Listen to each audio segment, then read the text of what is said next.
Assalamualaikum warahmatullahi wabarakatuh. Halo sahabat teras langit dimanapun kalian berada. Bertemu lagi dengan saya Armi Lailia, host di salah satu eh, konten dari teras langit yaitu Inspiratif Podcast. Dan pada kesempatan kali ini saya akan berbincang-bincang dengan seorang narasumber yang luar biasa. Beliau adalah, kalau kita kasih clue ya, beliau adalah salah satu anggota Dewan DPRD Kabupaten Pasuruan yang sudah menduduki kursi Dewan selama 2 periode sampai tahun 2024 nanti. Siapakah beliau? Kalau clue-nya di sini, beliau asalnya dari Prigen dan menduduki kursi Dewan di Komisi 1 DPRD Kabupaten Pasuruan. Langsung saja di sebelah saya sudah nahan ketawa ini dari tadi. Karena sebelum proses podcast ini ya, kita sudah banyak berbincang dan beliau orangnya sangat-sangat humble ternyata. Tidak seperti ekspektasi saya yang orangnya kaku seperti bapak-bapak dewan yang lain gitu. Selamat malam, Pak. Selamat malam. Maunya jawabnya pagi saya. Oke, selamat pagi, selamat sore boleh ya? Ya, semangatnya selalu semangat Iya, pagi. semangat pagi. Bagaimana kabarnya Pak Agus Suyanto? Manggilnya apa nih? Manggilnya boleh Bebas lah. bebas ya, Ya. pokoknya Tapi saya ibu. lebih suka panggil Cak aja ya. Oh, Cak Agus. Oke. Pripun kabarnya Cak Agus? Alhamdulillah, saya juga dalu Mbak Armi. Ya, senang sekali saya bisa berbincang-bincang sama beliau, Bapak Pak Agus atau Cak Agus ya. Oke, saya manggilnya Cak Agus. Gimana rasanya hari ini bisa duduk di sebelah saya, duduk di kursi yang bukan kursi panas di dewan seperti biasanya? Bedanya gimana, Pak? Kursinya kurang apa ini? Beda banget. Jadi kalau di Raci sana, Heeh. kita mati-matian untuk memperebutkan kursi panas. Ya. Nah, ternyata kursi di sini jauh lebih panas daripada di Raci. Panasnya gimana? Panasnya gimana? Atas ya. Iya. Bantalnya kurang empuk ini.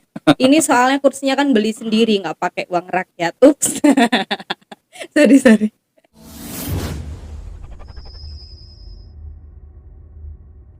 Oke, Pak Agus Suyanto tadi sebelum kita take ini ya, sudah banyak berbincang-bincang. Tadi saya alhamdulillah diberi kesempatan untuk banyak menimba ilmu, dan rasanya kalau cuma saya yang dapat ilmunya kan sayang banget ya. Di luar sana banyak generasi muda yang harusnya tahu dan melek politik begitu, biar stigma dari generasi muda tentang perpolitikan tidak cenderung menilai bahwa politik itu hitam atau politik itu menyeramkan begitu ya, Pak. Jadi nanti biar generasi muda terinspirasi untuk mau belajar tentang politik begitu. Tadi saya nanya, Pak Agus istrinya masih berapa? Satu dong. Satu ya. Iya. Oke. Dengan 3 putra putri nggih. Ya, kami punya 3 anak. Saya sering katakan itu semuanya yang 3 itu dari istri muda. Dari Jangan istri salah muda. ya. Iya, enggak Karena salah. istri saya namanya Mah Muda, Oh, iya. panggilannya Muda. Jadi dari istri muda saya punya 3 anak. Iya, tadi saya pas nanya gitu, beliau jawabnya, "Iya, Mbak, saya punya 3 anak dari istri muda." Di benaknya saya sudah gini, oh berarti ada istri tua gitu. Saya salah nih nanya, takut menyinggung. Ternyata Enggak, saya potong. Sama enggak Nggak salah, pernah enggak. salah, Cuman apa? enggak pernah bener nggak gitu pernah aja benar ya. ya. Oke. Padahal perempuan harusnya selalu benar ya. Nggak pernah salah kan perempuan? Ya, Ya, begitulah perempuan. Oke. Pak Agus ini adalah salah satu pembina UKM di Kabupaten Pasuruan. Beliau sudah melalang buana begitu ya di dunia UKM, dan hari ini generasi muda pun harus mendengarkan kisah-kisah inspiratif dari beliau, termasuk motivasi biar generasi muda ini punya greget gitu loh, Pak, untuk membuka usaha baru, untuk membuka kreativitasnya tentang usaha baru begitu. Gimana, Pak? Ya, jadi ketika Bung Karno itu saking antusiasnya kepada pemuda, Hmm, berikan sekian pemuda kepadaku maka akan kuguncang dunia. betul. Tapi Cak Agus beda. Gimana? Berikan 5 pemuda Pasuruan, maka lampu sekecamatan tak bikin padam. Gitu ya?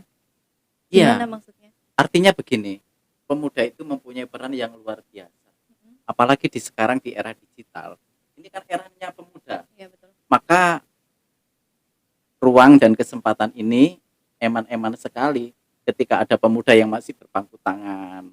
Dia takut bermimpi, takut melakukan sesuatu. Tapi harapannya besar. Nah, ini kan omong kosong seperti itu.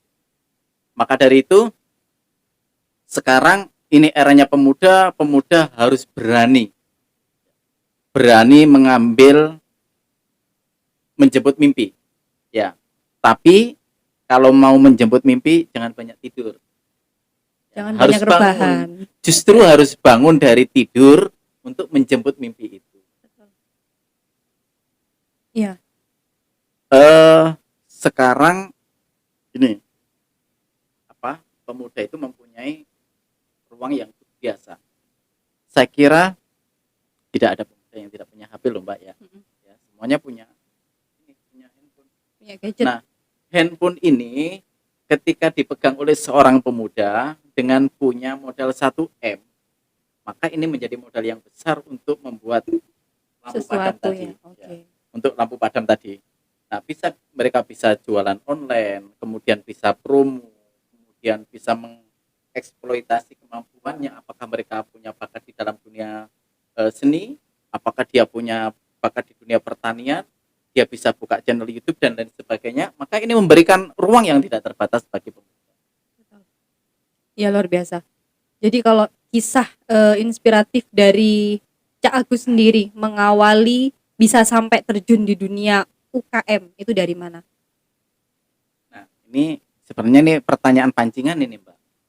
Karena ini pengalaman yang terburuk bagi saya. Oke.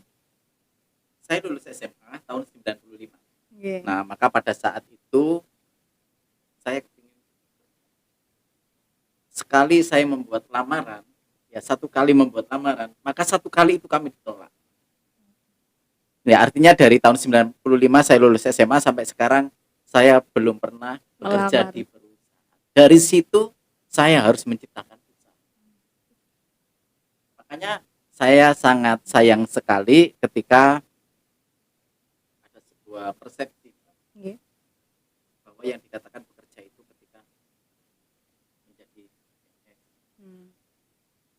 yang dikatakan bekerja itu ketika menjadi pak guru dan bu guru. Dikatakan bekerja itu ketika mereka diterima di perusahaan, ya masuk di perusahaan ya. Kemudian ada yang mengatakan bekerja itu ketika masuk di perkantoran, di kantor BUMN atau yang lain sebagainya. Pertanyaannya, sekarang itu semua merasakan begitu susahnya untuk menjadi yang tadi kami sebutkan. Apakah mereka kemudian tidak bekerja? Nah, maka dari itu saya kira menciptakan lapangan kerja itu jauh lebih mudah, lebih gampang daripada mencari kerja dengan yang kami sebutkan. Ya. Jadi kalau sekarang berarti yang kerja kantoran, yang jadi karyawan pabrik atau pegawai negeri sipil ya, disebut apa kalau nggak bekerja, Pak? Ayo. Ya, jadi gini, saya tadi kesini itu maunya kerja, Mbak. Oke. Ya, tapi setelah nyampe di sini malah dikerjain saya. Sama. Ya, jadi yang dikatakan bekerja itu ya tergantung Mbak, maunya kita itu seperti apa gitu ya. Maunya kita seperti apa? Apakah kita bekerja dengan ikut orang lain ya? Mau menciptakan lapangan sendiri. Atau kita ingin menjadi owner, menjadi pemilik dari perusahaan yang kita buat. Nah, ini kan semuanya bebas. Usaha itu tidak harus dari besar. Jadi kadang-kadang banyak pemuda itu orang mau kaya itu butuh modal besar. Tidak. Jadi modalnya cuma 1M aja, bukan 2M. Ya, 1M saja. Apa itu? Mau. Betul. Mampu, ini mengikuti, ya. Mengikuti. Jadi kalau punya 2M, dia ada punya kemauan, kemudian pasti nanti akan ada kemampuan di sana. Oke, jadi kuncinya generasi muda ya. Untuk siapapun yang sekarang ini, kan generasi sekarang ini disebut generasi ini Pak, generasi yang senangnya rebahan. Tapi mereka pengennya tabungannya terus banyak gitu kan. Jadi nggak jaga lilin kan Mbak? Enggak lah. Malam-malam gitu ya jaga lilin. Jadi generasi muda harus apa ya? Harus semangat dan dua kuncinya tadi. 2M kalau Cak Agus bilang, mau dan mampu Iya. gitu. Jadi mau dulu ya baru mampu. Oke. Dari kalau saya sih tadi sempat ngobrol-ngobrol, salah satu yang menginspirasi adalah latar belakang keluarga. Latar belakang beliau ini bukan dari keluarga yang berada begitu ya kalau orang tuanya. Jadi ibunya ini petani sedangkan ayahnya seorang seniman. Tapi alhamdulillah Allah memberikan kesempatan anaknya jadi seorang anggota dewan yang juga sibuk mengurusi UKM dan memberikan banyak manfaat untuk masyarakat begitu. Alhamdulillah. Itu kan berarti bahwa keluarga itu bukan menjadi apa ya istilahnya, kita nggak boleh lah insecure dengan eh, keterbatasan yang ada di keluarga kita ya Pak. Kasih dong motivasi untuk teman-teman yang sering banget bilang bahwa wong kita nggak punya privilege atau nggak punya hak istimewa sehingga kita nggak bisa ngapa-ngapain lah begitu. Nah, salah satu contoh dari beliau ini bukan terlahir dari keluarga yang mapan, tapi beliau bisa survive sampai hari ini, bisa duduk di kursi dewan selama 2 periode. Kasih Ya, motivasi untuk teman-teman. sebelum saya serius jawab, biasanya kalau saya lihat eh, diskusi itu kan saling menatap, saling melihat, Mbak ya. Ini saya disuruh lirik-lirikan gini, tapi enggak Iya, apa-apa. ini Ini nggak enak pertama ya kursinya ya. Emang kalau di dewan gimana? Emang gini kan? Ya, kalau lebih berhadapan gini lebih hidup, Oke, Mbak ya. saya berhadap-hadapan. Jadi Pripun? gini, jangan pernah takut bermimpi. Oke. Kemudian jangan pernah membatasi keinginan. Tapi kemauan untuk mewujudkan itu yang jauh lebih penting. Kalau orang yang punya kemauan, kemudian ada upaya untuk mewujudkan, ya, dan kita mau berdoa, pasti itu. Saya terinspirasi ketika saya datang ke Bogor. Saya diingatkan oleh salah seorang entrepreneur ya, entrepreneur, kemudian gini, berdoalah kepadaku, niscaya aku kabulkan. Berdoa saja meminta ya, itu dikabulkan. Cuman ketika ada yang meminta kemudian ditinggal, pas mau dikasih, nah mungkin ketemu di sana. Saya pernah punya keinginan, Mbak ya. Jadi nama saya itu apa? Banyak orang memanggil saya. Dulu saya pernah cari mengkudu dari makam satu ke makam yang lain, mencarikan teman, Mbak. Kemudian tidak dibeli, karena tidak dibeli. Nah ini ya kalau buah mangga apa rambutan apa kan bisa dimakan. Iya. Nah ini mau mengkudu pace yang baunya kecut ya. Ini mau diapain itu? Nah, akhirnya saya coba dengan saya yang tidak bisa apa-apa karena terpaksa. Kita itu sama Tuhan, Pak ya, dikasih anugerah yang namanya jurus kepepet. Ada yang biasanya itu tidak bisa melakukan apa-apa ketika sedang baik-baik saja, tapi ketika sedang kepepet, nah ini ada jurus kepepet ini. Ini saya olah jadi mengkudu, ternyata jadi uang, Mbak. Sari pace jadi uang. Zaman dulu loh, Mbak ya, luar biasa itu, satu saya tiap hari bisa jual 15 botol per hari. Sehingga saya dipanggil Agus Pace. Kecut, Mbak Pace, baunya nggak enak. Tapi ya ternyata banyak yang ke rumah ya. Nah kemudian saya juga punya mimpi melihat orang-orang yang ternak kambing, tapi saya kepingin punya kambing tapi nggak ngarit.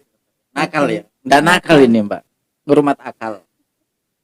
Kalau ada orang ada jerami habis dibuang, kemudian orang panen jagung dibuang, ini kita kumpulin pakai mobil, kita kumpulin kemudian kita slab ya, kita tampung, ini menjadi biskuit atau makanan yang bisa ditampung. Jadi saya punya 42 ekor kambing waktu itu, tapi saya nggak pernah ngarit. Ya, ada yang bilang jangan-jangan kambingnya Pak Agus nggak pernah kasih makan dong. Yaitu dengan makanan yang saya fermentasi itu. Nah, gara-gara saya punya kambing banyak tapi tidak pernah ngarit, banyak yang belajar di rumah. Tapi ada cerita buruknya, Mbak. Kalau boleh tahu. Saya tidak dipanggil Agus Mengkudu, tapi saya dipanggil Agus Wedhus. Nah, enggak enak ini. Bukan Agus Embek ya, bukan. Enggak, Agus Wedhus. Agus Wedhus. Nah, dari situ saya bermimpi lagi. Saya teringat di Sukorejo itu ada pabrik nangka, keripik nangka namanya. Saya coba. Saya coba nangka itu tak jemur, nggak bisa. Kemudian saya open, nggak bisa. Saya coba dari babak pertama sampai saya babak belur, Mbak ya. Ini nggak jadi. Akhirnya saya menemukan alat, saya beli. Waktu itu Brawijaya juga belum berhasil di ininya. Saya nekat beli itu, bonek. Ternyata nggak jadi juga. Pasal sudah lama, ini berkali-kali modal saya sudah habis, tak terlantarkan, Mbak. Kebetulan waktu itu ada TVRI yang dengar bahwa ada yang bisa bikin keripik nangka. Padahal saya masih gagal terus waktu itu. Nggak apa-apa Pak Agus, peragaan saja diambil gambar. Nah, kok bisa ya? Pas peragaan itu tiba-tiba jadi. Jadi Sehingga di Pasuruan yang produksi keripik nangka pertama itu adalah Agus Wedhus. luar biasa. Maka dari itu saya naik derajat. Jadi apa tadi? Agus Pace. Dari Agus Wedhus saya naik kelas menjadi Agus Agus Wedhus. Nangka. Ya, Agus jadi Nangka. kalau ke Pasuruan waktu itu cari yang namanya Agus Nangka tidak akan ketemu dengan yang lain. Nah, ketemunya dengan saya. The one and only.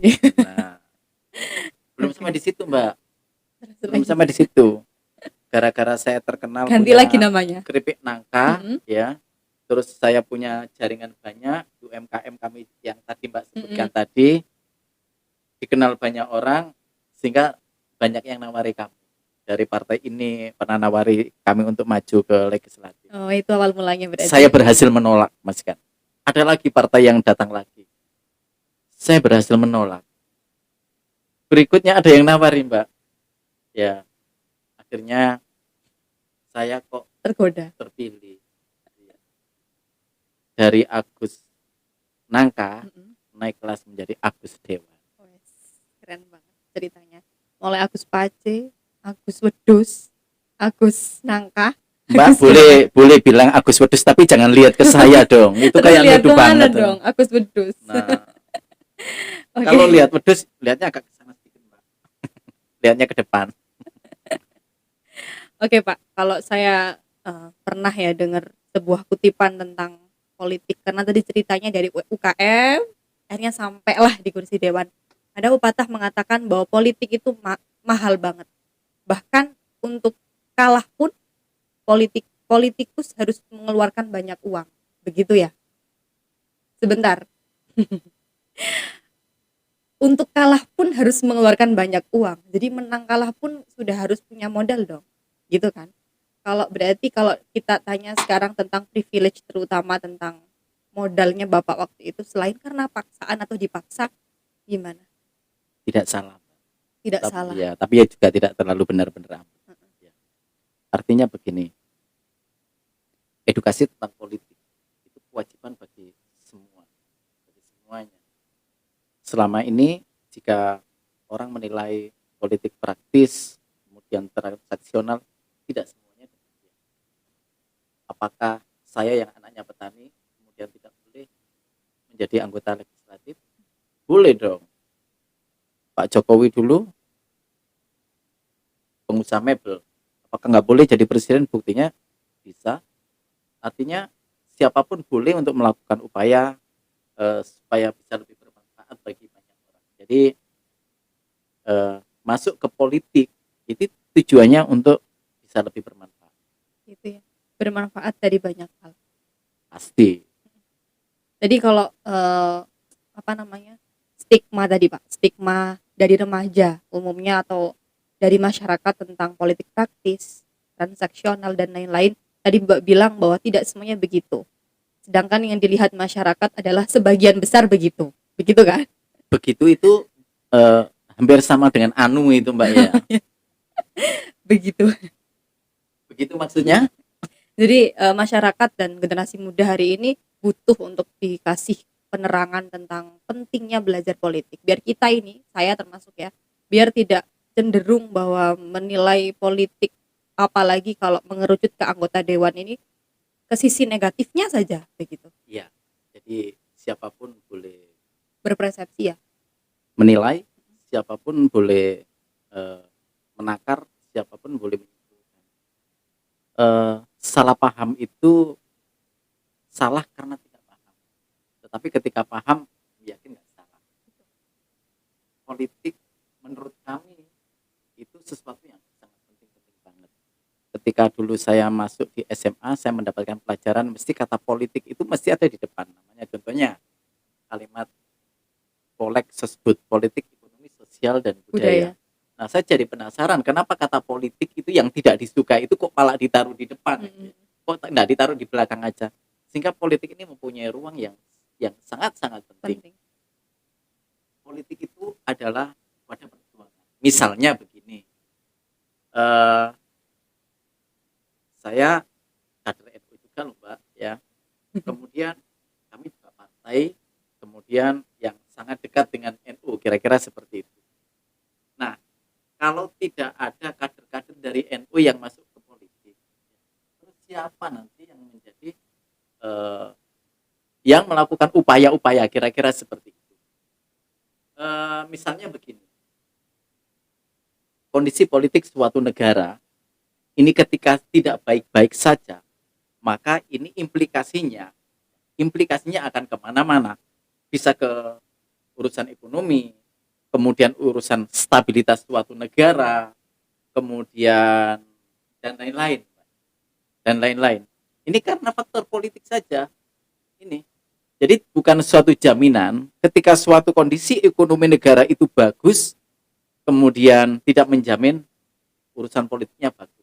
Tetapi ketika urusan politiknya ini bagus, maka semua yang sektor-sektor yang lain ini akan menjadi bagus. Sehingga urusan politik ini penting. Sangat penting, bahkan sangat penting.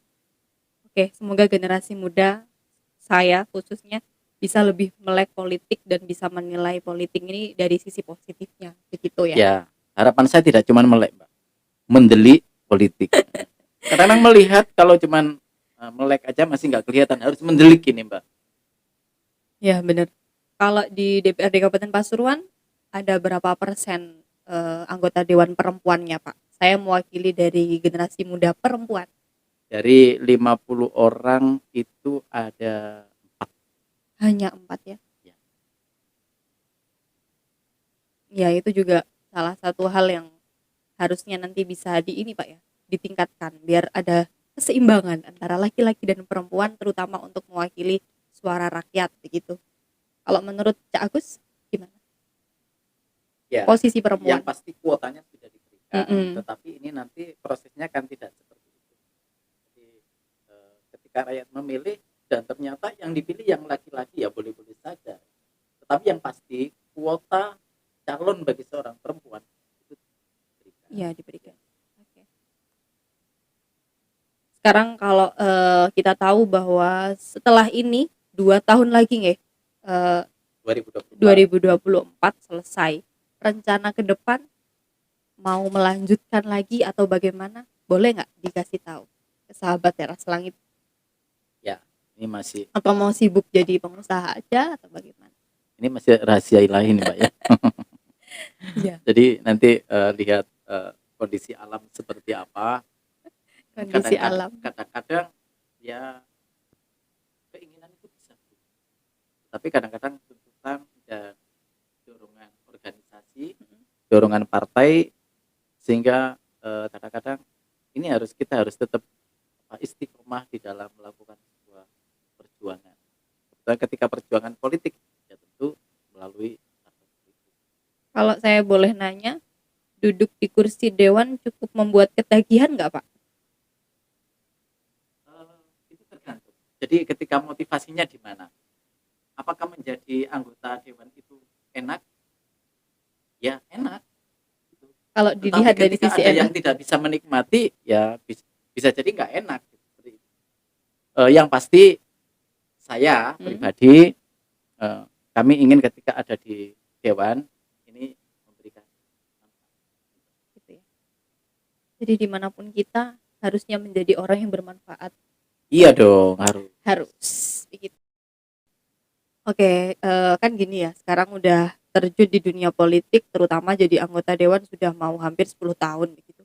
Ada nggak satu bidang kehidupan yang belum diketahui oleh masyarakat, yang jenengan sukai sekali begitu? Dari kan ayahnya jenengan kan seorang seniman gitu, mungkin ada darah seni yang mengalir ke diri putranya? Eh, saya suka sama dunia seni. Saya juga banyak berteman dengan seniman-seniman. Misalnya saat ini saya dijadikan sebagai pembina di para seniman pencak kembangan itu. Tapi saya nggak bisa pencaan itu. Pencak kembangan. Oke. Ya, jadi saya sama teman-teman dijadikan pembina Pembina. ya di komunitas pencak kembangan. Harusnya kan kalau pembina harus bisa. Tidak harus dong. Kalau sekarang seperti itu, Mbak misalnya begini, Mbak, jurusannya apa? Biologi. Jurusannya biologi. Nah, sekarang begini, seandainya saya SE, apakah setiap orang yang sarjana ekonomi itu kesimpulannya harus kaya?